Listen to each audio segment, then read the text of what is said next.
zay ny amin'indry fa namoaka andiana mpianatra na vita fiofanana momba ny aizaitra ny CFP niaro tsy anala mahitsy ny andiany voalohany tamin'ireo mpianatra na vita fiofanana ireto navoaka tamin'ny fomba ofisialy ireto. Vehivavy miisa 12 no nandrafitra ity andiany mpianatra andiany voalohany navoaka androany teto amin'ny espace Rina Ankadikely Lafy ity. Nanaraka fiofanana momba ny aizaitra izy ireo ka nisy ireo nanao fiofanana tao anatin'ny efa-bolana cours accéléré ary tao ihany koa no nanaraka fiofanana nandritry ny 7 volana cours normal.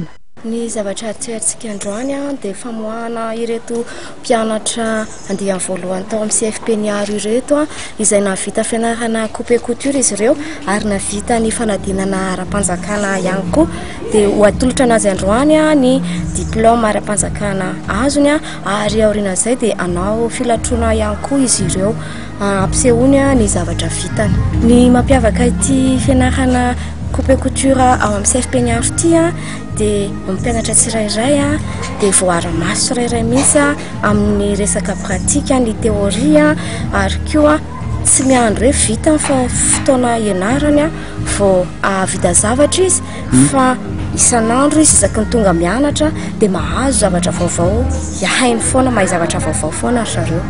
Ny vehivavy no tena liana amin'ny fianarana manjaitra no izy sady azo atao asa mahavelona no afaka atao vadinasa ihany koa. Hanao boutique satria voray lefa ampianarana dia piarina.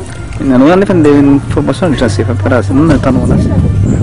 Sady mora azy satria ny aina ampita ny mpampianatra dia mora azy sady izy koa rehefa tiana sy kirizana dia hay foana mora hay.